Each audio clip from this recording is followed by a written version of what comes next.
Hello, everyone. Welcome to today's show.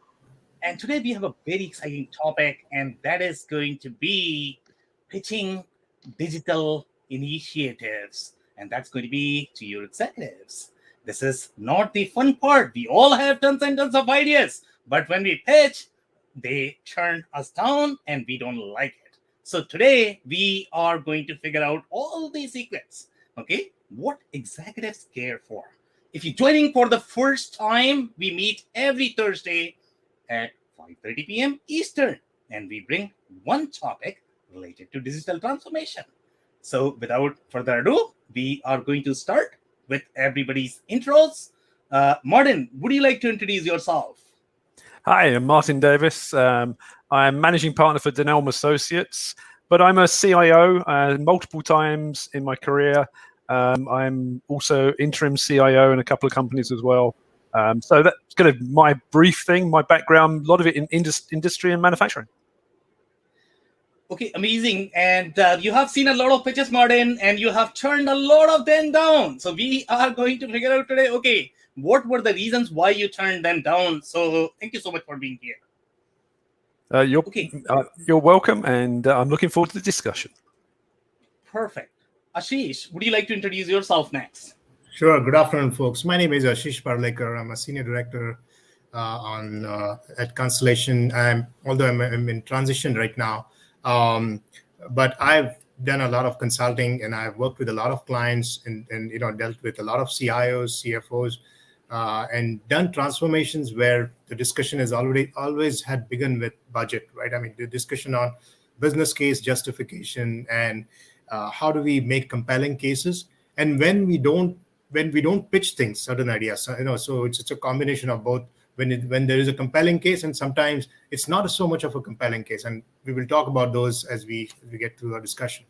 Good to be here. Could not agree more. I mean, we all feel that our case is compelling until we pitch, and then we feel that the case is not there probably. So it's going to be so much fun discussing all of that. Thank you so much for being here, Ashish. Okay, Tom, can I move to you next? Okay, Sam, thanks. And greetings to the other panelists. My name's Tom Rodden. I'm the CIO at Varian Medical Systems, and I've been doing that role for the last 4 years. So I've had a lot of people knocking on the doors trying to sell me. But before my CIO role, I was a consultant at Deloitte & Touche, at Price Waterhouse, doing ERP implementations, and was on the other side of the table, doing a lot of selling, making a lot of pitches. And prior to that, I was actually in the supply chain area, not in IT, but trying to convince the IT guys to do things for me and having them bring people to the table to try and sell them and me. But I was the customer of our IT guys as well as the consultants. So I've sat in a couple of different chairs over the years, making pitches, listening to pitches. And so I have a few thoughts, and I'm very interested to hear what else the rest of the panel has to say. Yeah, and Tom, I think a lot of people think that, turning down must be fun. I want to get there. But in my experience, turning down is not fun either. It's a very uncomfortable position to be in, just to turn down the ideas because you don't know which one is going to work. So thank you so much for being here, Tom. Happy to, yeah. Bonnie, can I move to you next? Yes, hello, and I'm so glad to be here, and hello to my colleagues on the panel. I'm Bonnie Tinder. I'm the founder and CEO of Raven Intel.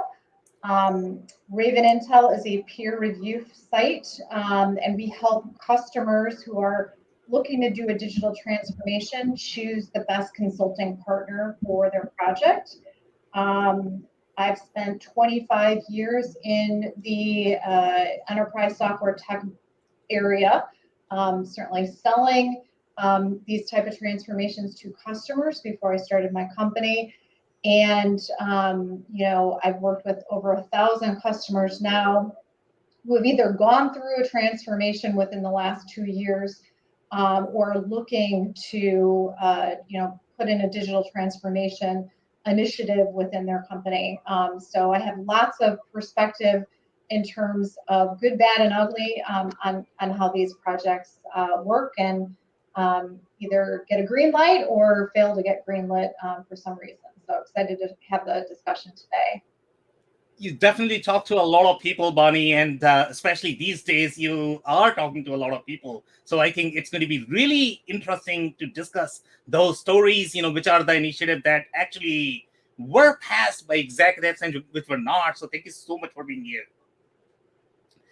All right, so we are going to dig right into the topic, and we are going to be discussing about, we are actually going to think from the executive's perspective. How do they think? What do they really care for? Obviously, it is in their best interest to do these transformations as long as they are going to add value to the organization. They have different lenses, the way they like to see things. It's not that their job is really to turn down really good ideas. Their job is to filter down the right ideas. So, Martin, I'm actually going to start with you. So let's say if I were to ask you, okay, how do executives think? How to connect with them? So let's say if I'm the IT manager, and I obviously am very passionate in my organization, I care for my company, and I have so many different ideas, and I feel that my executives don't listen to me. Okay, so tell me, how can I make them listen to me? Well, I think the first and the most common mistake, and funny enough, I saw a pitch from one of my team members pretty recently, the last couple of days, and the mistake most IT people make is they're so excited about a piece of technology and about the technical side. Yeah, we can bring this in, it'll be really good, yeah, and everything else. What they miss is the fact that most executives don't understand technology, have no wish to understand technology. Yeah, I know there are exceptions out there, but a lot of the time. And you need to look at the business aspects. What's it going to do for the business? Is it going to improve the bottom line of the business? Is it going to increase revenue? Is it going to improve profits? Improve efficiency, reduce costs, those types of things. They're thinking in terms of the balance sheet. They're thinking in terms of the customer, the end customer outside of the business, all of these aspects. So you've got to pitch it in terms of what really resonates with them. Yeah, if you say, okay, we're going to implement this new way of contacting the customer and working with the customer that's going to elevate our sales, you've got their attention. If you pitch to them something that says, yeah, by doing this, we're going to remove 5 heads from this part of the operation and make it a lot more efficient and streamlined. So, yeah, our process is going to run faster. We're going to reduce our costs and everything else. You've got their attention. It's those types of things that they're interested in. Yeah, you get the odd executive that gets hooked on new technology and things like that. And sometimes you have to actually flip that around on them and look at, they come to you with the airline magazine approach, if you know what I mean. Yeah, they've seen something shiny in an airline magazine and they come to you. And then you have to say, well, yeah, we could do that. We've already got a CRM system or whatever it might be, or an ERP or whatever. And implementing a new one isn't going to change your bottom line, isn't going to improve things. So you have to get into that. What does it mean to the business and how is that going to drive things forward? Okay, so I completely agree with your assessment that, typically IT managers, the developer or the technical community is going to be super excited about the newer technology. And I am actually going to tell you one story related to your domain, which is going to be Industry 4.0. And I don't know if you're familiar with the group called Industry 4.0 Solutions. They are fairly large. It's very technical community, to be honest. Yep. Super passionate people. I've not seen anybody so passionate. I mean, they are like, no. Either you are into Industry 4.0 or you are not. I've sat in a number of their sessions before now. Yeah, I know them. Yeah.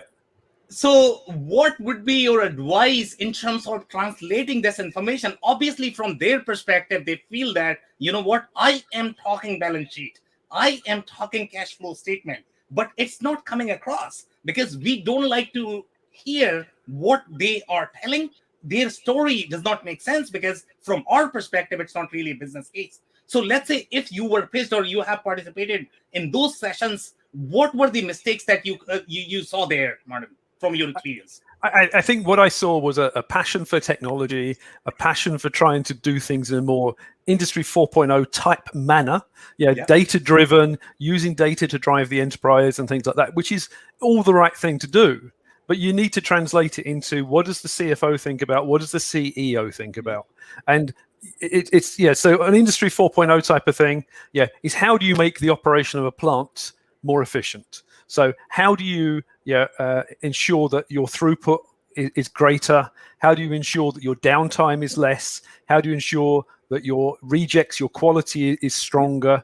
All of those aspects, which then translate into the balance sheet, translate into satisfied customers, all of those aspects. And even going more than that, Industry 4.0, if you start thinking about in terms of integrated with the supply chain, how does it actually satisfy customer orders quicker?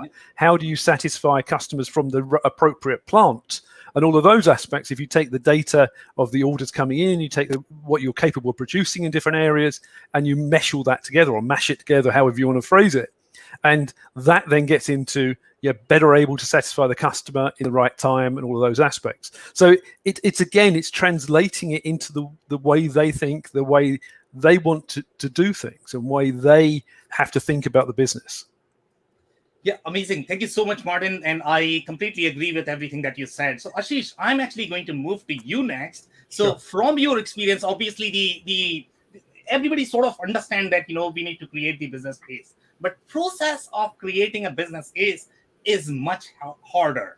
Process of creating a compelling pitch is just harder. It's not easy. If it were easy, then anybody can do it. Good salespeople are very hard to find. So tell me, what is the process of translating? How you have done it? I mean, if you have any specific stories that you might be able to share Sure. related to pitching, what were the mistakes that you made in your early days, and how you improved over the period of time?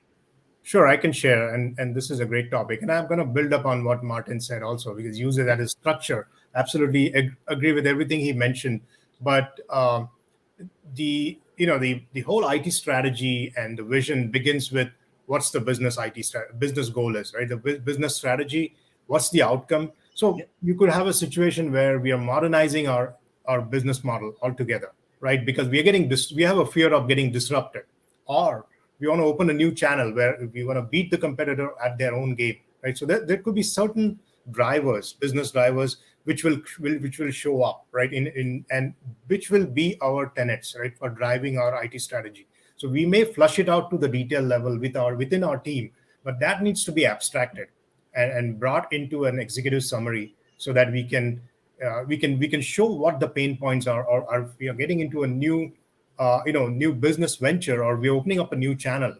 This would be a disruptive technology, and I mean disruptive business venture, and this is the supporting technology that will go hand in hand with it, right? So obviously there will be a IT strategy, a corresponding high-level architecture which will be supporting that, but we are not sharing all that with our executives. We should have that as our back pocket, because within the executives now and the boardroom also, I've seen is they are also very digitally savvy, right? They also know that we need to make certain technology investments to support that. It's not going to come out of thin air or within our existing resources. So if, depending on our state, right, I mean, it's all nuance based, right? So if you are already in the digital journey, and this is another layer of or a wave of it, it becomes an easy story because we already shown some wins. But if you're starting from a legacy world, right, I mean, where the functional hierarchy and the way our organization was, that's a bigger effort. We need a lot of storytelling, storyboarding,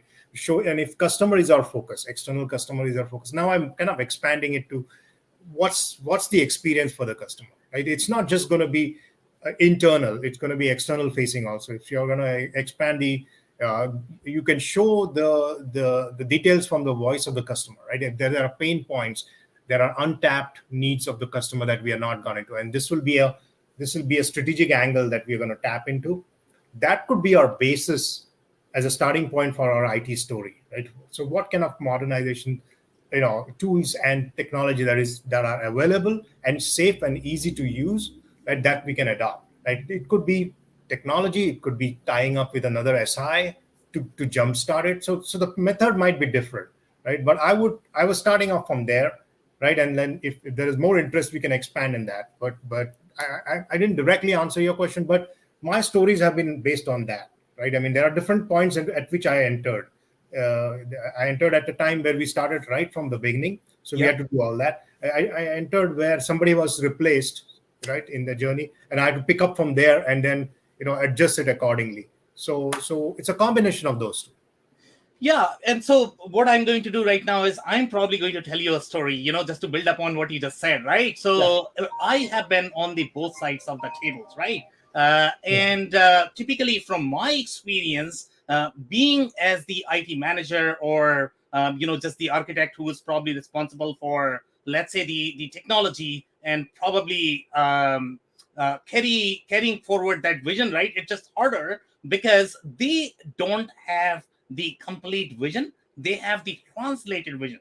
They might not be familiar with every single nuance of the business. So sometimes it's just harder for them to be able to create the business case. Sometimes the information does not even come to the IT department. So even if they create a business case, from their perspective, the business case is not going to be compelling enough because the executive perspective is going to be completely different. They are not going to have time to share the intel that they have from the field to the IT people because, they are not probably helping them as of today. So in my experience, there has been always this sort of barrier between the IT and the executive team.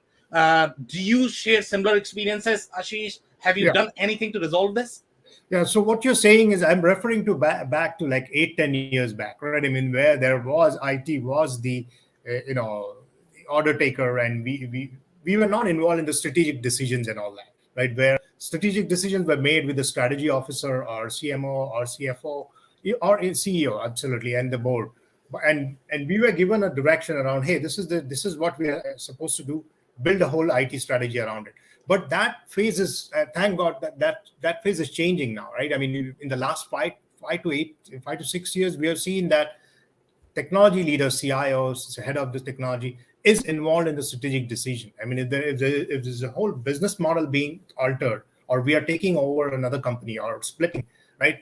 There is a technology angle, the discussion of how to accelerate that process. What lessons have we learned from our past experience become our starting point, right? The template for that. So a lot of involving the stakeholder, like we discussed last time, stakeholder involvement is very important. Understanding different stakeholders from the business units and keeping them engaged, right, as to what each person's priority is, right, when we are making this kind of decisions. So yes, and I've seen both these scenarios. One where IT was never involved, but they were given a task to run with, and if something fails, we're blamed for that, right? And then now the situation where IT is already assumed to be in that position. What difference do we make? How do we come up with the right solutions, the right strategy, and then drive it down through our teams, right? So everybody in our team knows what we are marching against, right? I did not define the MVP last time, right? The most viable product that we're going to build, and what is negotiable and what is not negotiable when we do this. Everybody's clear about that. Then I think there is a good level of alignment rather than everybody going in different directions.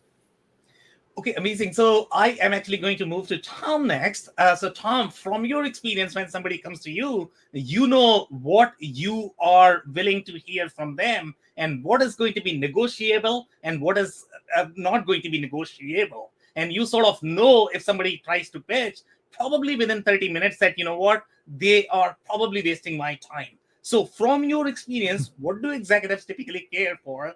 And what are some things that you look for when you feel that, no, I am actually going to connect with this person?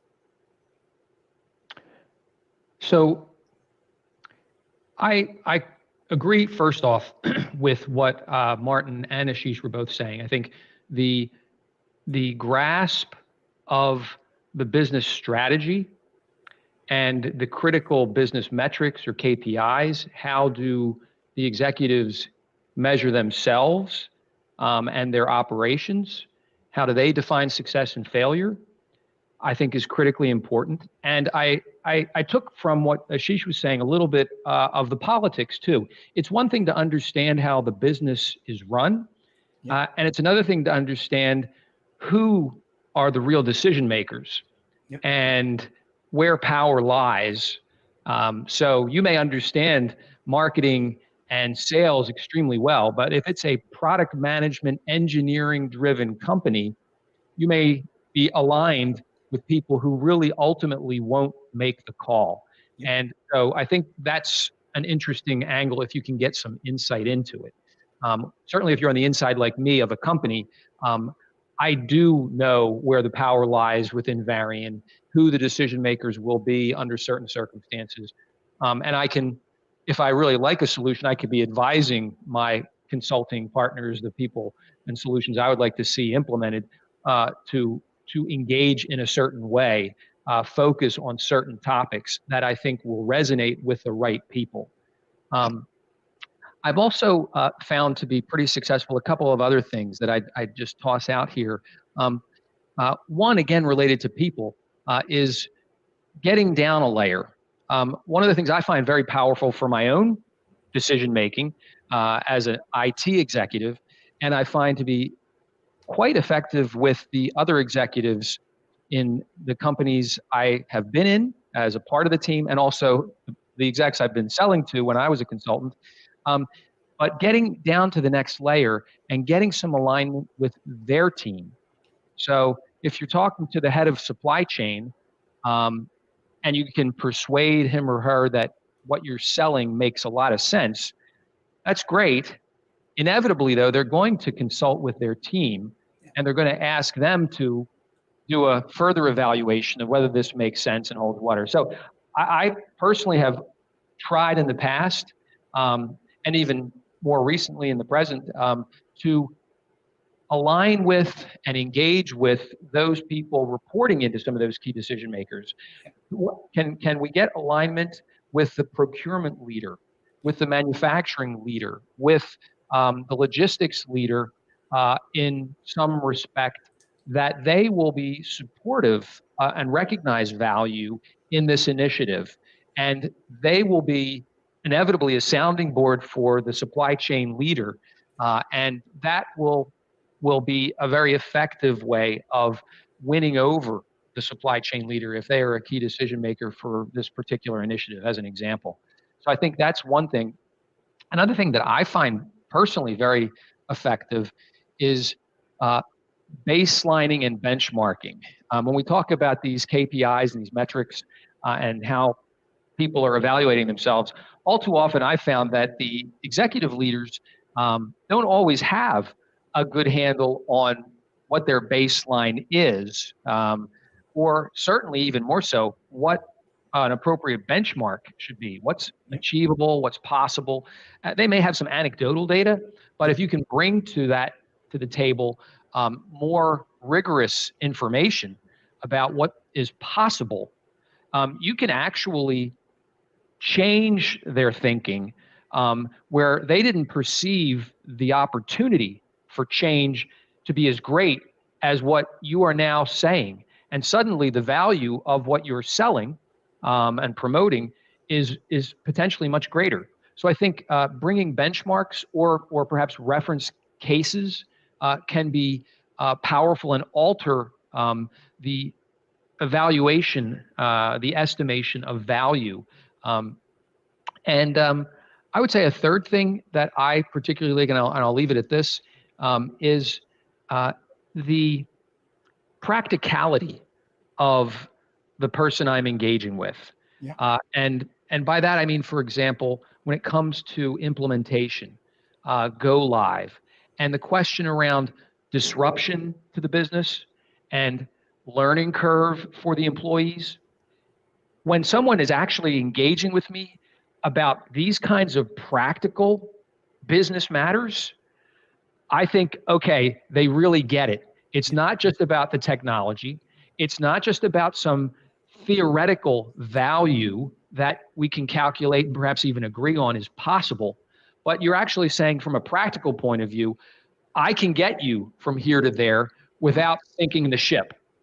And that starts to really engage people, I think. So those are some of the additional things, the engaging with the next level team and getting them aligned, doing, your homework if possible, and getting benchmarks, potentially references that support those benchmarks, and talking in practical terms about how to get from here to there around things like implementation, disruption, learning curve. I think those to me are very powerful. Okay, some very interesting insights, and I am probably going to have one follow-up question for you, Tom. But before that, I want to reiterate some of the points that you mentioned, especially related to the benchmark and research.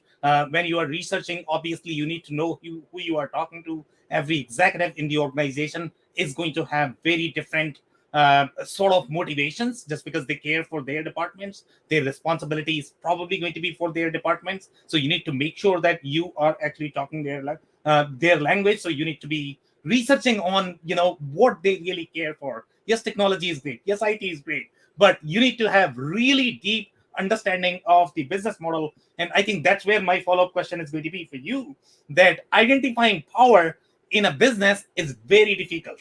It's not easy. So a lot of people think that, it's always going to be salespeople. That's not true, as you correctly pointed out. Because in some cases, in some organizations, if they are going to be very product-centric, very engineering-driven, very finance-driven, then maybe finance has the power. Maybe so you really need to have very deep understanding of the business model. Yes, technology is Or great. sometimes you just need to ask the question. Exactly. If you have a good contact, like I have many good partners, vendors in the IT world who come knocking at the door and ask about the opportunity to do X, Y, Z. And I may even knock on their door and say, I would like to do X, Y, Z. Can you assist me with that? But however that transpires, they oftentimes don't ask. They'll just start working on an initiative, start preparing a proposal. And we haven't had the conversation, which I'd be happy to have, about where does power really lie? Who will the key decision makers be? So you're right. It's difficult as an outsider to have those insights, but I think people sometimes shy away from asking the question, and it's okay, I think, to ask. Exactly. So the next question I'm going to have for Bonnie. So Bonnie, obviously, when it comes to questions, I mean, you are expert of that. You have done 1,000 interviews right now, with different people. I'm pretty sure you are coming across very emotional people as well. That they are going to feel, what, I had brilliant idea. Nobody really listened to me in the company. I ended up leaving the company just because nobody really cared for it. And I really wanted to change the company. I could not because nobody was really paying attention to how smart I was. So I'm pretty sure you have seen this. Okay, so when in your perspective, let's say, if you were to define, how do executives think? What are some of the ways to really connect with them? Okay, really relate with them and really go down one level deeper, as Tom suggested, in really connecting with their interest, with their paycheck, with their career goals, with their ambitions, everything about them, not about you. Yeah. Well, I have a couple of thoughts there. And Yep. I think it's one thing to have a good idea and to talk in theoretical terms, like Tom mentioned, about how this will impact productivity or efficiency. And all of those are concepts. But I think what's more important is to have those big ideas, but be able to articulate your path to business value. So having a solid project blueprint. So what is the time involved? What is the potential cost? How many people need to be involved with this? Who does the team need to be? None of these projects happen in silos. And so are you able to get buy-in from the mid-management levels of your counterparts that need to be part and parcel to the project itself? And so I think that if you talk about things conceptually without the substance of how this will actually work and the actual time frame and cost and what are the resources involved, that project is not going to gain traction with your executive team. I think the other thing, and all of my colleagues have mentioned, you sell the business outcomes. Yep. And what's possible. But I think it's also important to talk about the risk for not doing projects. Yep. So all of these, that we think about naturally are, improvements to the business. On the other hand, there's a cost to the business for not doing projects and becoming a laggard competitively or losing employees because you don't have the right systems in place for engagement. all of those risk factors need to also be part of your business plan that you present, as well as what are the improvements. Because, I think everybody can look ahead, but in some ways, decisions are based, in some cases, on fear. And you really want to sort of help show what are the consequences for not making a decision or changing what we have in place, because that's just as important as is what are we going to gain. Yeah, so some very important points. And as you mentioned, I think the articulation part is really important. The IT is a very tricky job in my experience. You need to be a salesperson, even though you are selling a project, even though you are selling internally to your executives, but you need to be as sharp as a salesperson as they would outside, right? And the other point that you mentioned is related to risk. And in my experience, I think that's also sort of an art when you talk about communicating these risks. And typically, when we look at the IT managers and the developers, they have tendency to communicate the risk in a way that it's going to frighten everybody out. Okay, so in my mind, I think the right way of communicating the risk is going to be the way doctors talk, the way they communicate. If you are going to tell me that, you know what, I am going to be hacked tomorrow because of cybersecurity issues, then I'm probably going to be calling security very soon. That I don't feel comfortable with you right now in the room. So in your experience, let's say, do you have any specific stories, Bonnie, that you might be able to share related to communicating the risk and the articulation aspect that you just mentioned, that is going to be super critical when you are talking about business outcome? Yeah. Well, I mean, there's so many examples of, in the last couple of years of projects that didn't get done before the pandemic because, good enough to limp along was working. It was, if it's not broken, don't fix it type of attitude, particularly with legacy systems, on-premise, highly customized, again, on-premise systems that don't allow for scalability, didn't allow for a distributed workforce and things like that. Well, when the pandemic hit and all of a sudden there was like a mad dash to figure out how do we get employees productive, working, virtually, the heroes in these situations were ones that had a digital footprint when it came to, employee work, and were able to have a distributed workforce like overnight. And those were the ones who had cloud-based systems that could, quickly accommodate for a brand new environment overnight.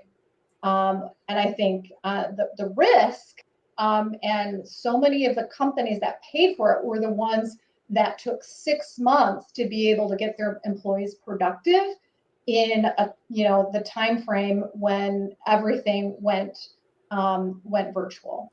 The other thing, restaurants, another great example of this. So in terms of online ordering and things like that, the restaurants and the retailers who could easily get their businesses, available to customers for delivery and online ordering were the ones who weathered the storm. The ones who had a solely brick and mortar environment or couldn't figure out in a timely fashion how to get that online order process were the ones that really suffered. So I would say the pandemic sort of put a light on who had their act together in this digital environment and certainly accelerated a ton of projects for those who were laggards. Okay, some very amazing points. Thank you so much, Bonnie. And Martin, I'm actually going to move to you next. Let's say if we talk about pitching to different executives, we all know that they understand different language, they have different motivations, they have different interests. But when it comes to really creating a pitch aligned to each of the executives, it's easier said than done. Okay. So I don't know if you are going to have any specific stories, because typically if you actually tell me these stories, the way, it was pitched to you, or maybe it was not pitched to you or somebody else in your experience. So if you can provide any specific examples where the pitch could have been better, then the listeners may be able to relate. Okay, this is how I am supposed to be pitching. I should not be highlighting, let's say, if I'm talking to my CFO And if I am going to be talking about sales, it's probably a terrible idea because they don't care for it. They care for something else. So in your experience, do you have any specific stories in terms of how to tailor pitches to different departments, to different executives when you talk to them? I got a great example which runs over a number of years, and it's related to an industrial company, and it was about replacing an aging ERP system. They had a 1990s ERP system, and it needed to be replaced. And the pitch wasn't a pitch as in such in terms of just one pitch. It was discussions over time that took place with senior executives and the technology group. And it started, well, we need to replace it because it's getting end of life. That got nowhere because it didn't have the business side to it. So it failed from the aspect of not really having the business triggers there. They tried on that was kind of trying to accentuate the risk aspects. That was really just on its own. They tried again saying, well, the efficiency of the business is being held back because of this old system. So that kind of started to get a bit more interest, but didn't get it across the line. And they carried on like this a number of times, trying different aspects. And what they finally got it across the line was when they started listening more to the execs and the pain points. So exactly what the others have said. What pain points are the execs currently feeling, and how can we help those pain points? And it turned out that there was a pain point around traceability. There'd been quite a lot of aspects of traceability on foodstuffs, such as salmonella and other things like this, and the need for traceability. And it turned out by focusing on some of the kind of current hotspots that they managed to get it across the line by saying, if we upgrade, the new system will give us greater traceability of our products. So that the worry beads that were in the minds of the executives, they could help deal with that. So it's kind of an example of trying it from different angles and failing, and then finally kind of hitting on that real problem area that the whole executive team or a large amount of the executive team were really worried about. So a great story, by the way. I mean, but when we talk to different executives, in my experience, let's say if I'm talking to, so in this particular case, when you're talking about efficiency, obviously, let's say if I'm talking to CFO, they are going to care for efficiency, but the pitch needs to be slightly different. Let's say if I'm talking to my sales leader versus marketing leader versus my CFO versus my, procurement leader, they have very different drivers. Okay, so even though traceability and the efficiencies, they all are probably going to care for that. But when you are pitching for them, you still need to align with their KPIs, the kind of, KPIs they care for. So do you have any twists in the story when you were, let's say, the similar story, let's say, if it is pitched to somebody else in the executive team, how it would be different? Well, I think one of the key things to think about there was the efficiency one, does talk to the CFO, as you said, and things like that. But the trouble is, being an ERP system, being something as massive as that, big cost, massive disruption to the business, and things like that, giving a bit of efficiency isn't really going to get you over that massive cost and massive amount of time required. And I think it was a good lever, but not a strong enough lever. So I think you have to kind of look at all the aspects together. So when you found that kind of the final really good thing to hit on, that and then layer it on top of the other things, and by the way, you're getting this and this and this as well. So sometimes, depending on if it's something really big like that, you need to kind of become well armed with a lot of different ways of tackling things, and it was an accumulation of the different things in the end of the day. Okay, amazing. Thank you so much, Martin. So Ashish, I'm actually going to move to you. So let's say if I am going to my sales leader and I am super passionate about ERP and I am talking about ERP probably for 5 minutes, and my sales leader is going to say, you know what, I didn't care for ERP. Okay, go and talk to your finance, go probably talk to your operations. Don't talk to me about ERP because I am actually trying to make my numbers. So when you talk to these different leaders, they care for different things. So do you have any specific stories about the pitching to different executives that you might be able to share? So if you pick ERP, I don't think ERP has to be sold, because ERP is such a large scale in the enterprise, right? Most of your crown jewels will be held in an ERP, right? I mean, your manufacturing, your procurement cycles, your order management, finance, obviously at the center of it.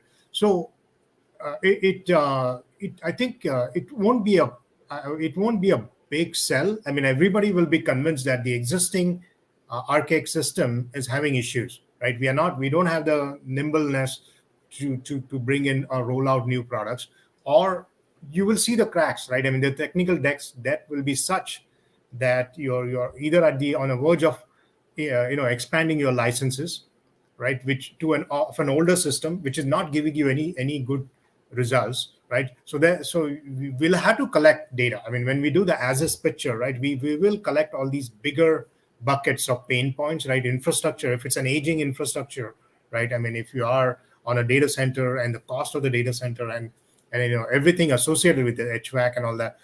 I'm talking from my 6-7 years back when we were doing this, right? I mean, we were taking on disparate ERPs. I mean, a lot of acquisitions.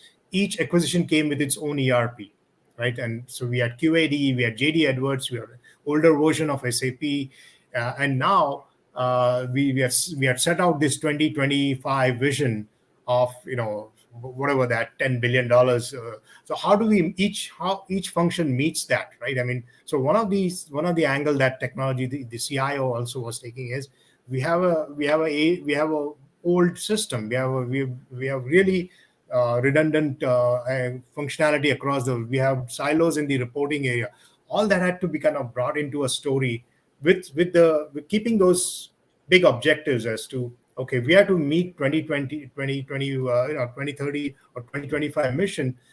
These are the big drivers. Like if we need to have a consolidated reporting across the enterprise, corporate reporting across the global enterprise, if we want to have visibility in your supply chain, right? Because within your manufacturing all the way to the distribution cycle, across your value chain with the external partners also, with the supplier hubs and your transportation, all that.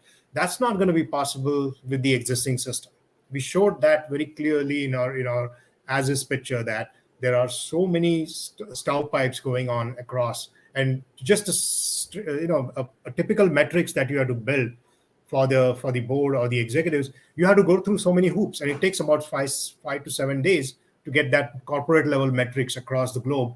By the time the report has come out, it's already stale, right? So we actually started walking them through the journey, right, and started showing the actual results. It's not like we took out outputs from the system, showed that the closing takes 5 days, right? The corporate monthly closing for the finance team takes 5 days. The spend analytics were nowhere. I mean, everybody was using on older data or gut feeling that, hey, I think we should do this. Marketing and sales obviously had their own, what do you call, IT shadows, right? I mean, shadow ITs and all that. So they had their own systems.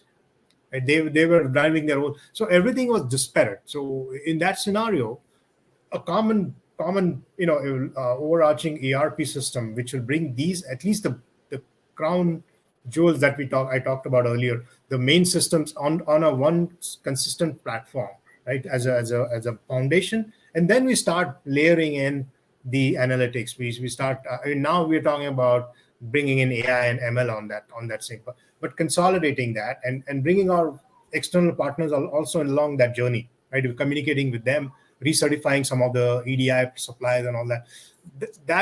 That story was built alongside with what the business wanted. Like I'm harping what I said earlier, was it was not a standalone IT story, or it wasn't. Yeah. I wasn't telling long stories about what the technology can do. The technology was ambient. In this case, it was completely abstracted, saying you will get this result, right? Or the mobile enablement of approving invoices above certain amounts will be given to the executives, right? So it will be on their phone, and they don't have to log on to the SAP system. It'll come in as an email.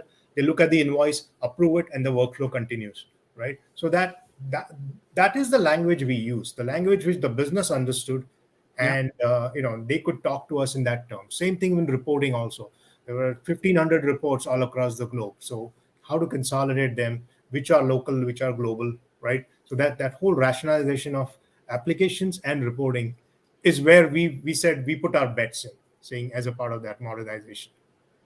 Okay, amazing insights there. Thank you so much, Ashish. So, Tom, I'm actually going to move to you next. So, obviously, you have figured out the art of breaking the power, inside the organization, as per your previous comment. But as you know, when you are looking at these power players inside the organization, they are super sharp people. They are just brilliant people. I mean, they have like attention span of 10 seconds, and if you're not telling the story that is going to resonate with them, obviously they are going to shut you out, because they have so many different things that they are going to be working. So when you are actually pitching to different power players, as you correctly pointed out in your previous comments, that when you work with different organizations, the different departments are going to have power. In some cases, it is going to be procurement that is going to have a lot more power than, let's say, finance. In other cases, it's probably going to be finance. In many other cases, it's probably going to be sales or marketing. So when you talk to these power players, okay, if they are going to be from different department, how do you tailor the pitch so that you are going to get their attention within 10 seconds? Within 10 seconds. Exactly, sir. Well, yeah, that's a pretty tall order if one is really serious.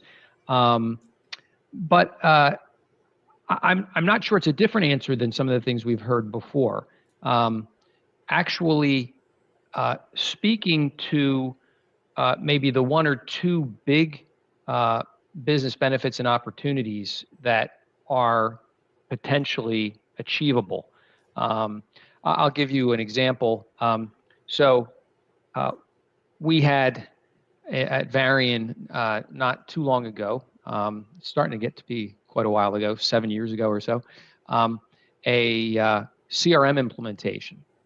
It was a big program. All of sales, all of service globally was going to be impacted, and the tentacles went well beyond that. And in talking to sales and service people, their interests, we knew, were around efficiency and productivity. The existing applications that were used by those constituencies, they were very unhappy with. They felt that they were very unproductive. And so we said, we believe, based upon homework we had done, the IT team had done in this case, with Salesforce. We weren't on Salesforce at the time. We said, we believe we can achieve a 50% reduction in the transactions performed by human beings, either through streamlining of the process or automation of many of the steps. So we're going to set as a target productivity at a level of 50% for the organization. That, had people sitting up saying, is that really possible?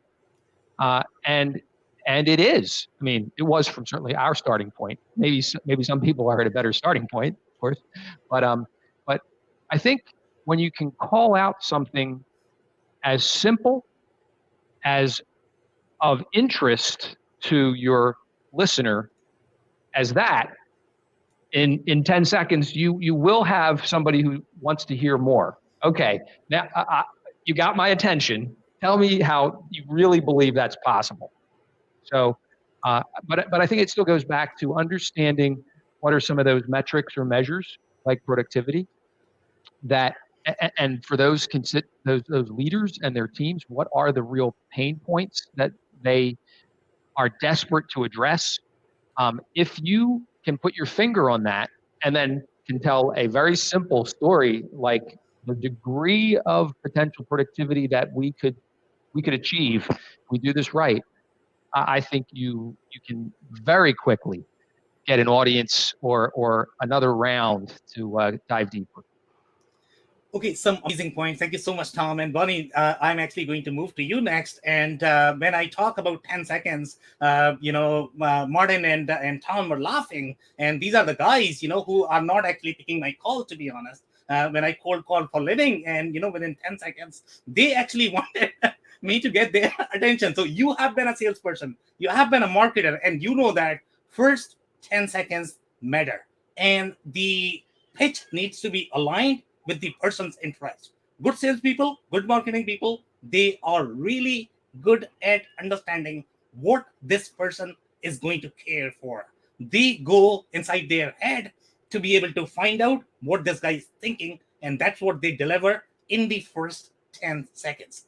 So, from your experience, do you have any specific stories of the pitches that you have seen working, how to deliver it to procurement person, to the finance person, or maybe when you are talking to, let's say, sales or marketing person, how the pitch is going to be different? So I would say you need a little bit more than 10 seconds. I would call it an elevator pitch, right? So let's call it 30. Okay. But if you get 30 seconds, I think, the ability for you to communicate something with a lot of passion behind it, because the executives don't want just more ideas or more work for somebody else. And I think whenever you're pitching a project like this, you are almost raising your hand like, I want to lead it at the same time. And if you're pitching it to an executive as, okay, well, here's the idea, and then I want my colleague Joe to go run this, that's not going to work either. So I think you need to communicate that pitch in such a way that shows that you personally are going to be committed to its success. That's a big piece of it, number one. Number two, I think your pitch needs to have demonstrated that you're a good listener. So being able to, as you mentioned before, articulate what's important to the business, how this ties back to specific initiatives that are already going on, and how, and how should I say, how this project is going to help move the needle in regards to that. I think those two pieces are critical. Number one, your delivery and you as a person and your commitment. And then secondly, how does this tie? Have you listened? Do you truly understand what the problem is that you're about to solve? I would say those two things are important in that 30-second pitch. And then once you get their mind share and they are willing to listen, that's when you need to bring your substance in to say, not only do I, is this what I've thought about and my concept here, but here's the plan itself. Here's what's going to take, and here's why, I want to lead this initiative. Yes, guys. So I think the only thing we can take right now is going to be the closing advice.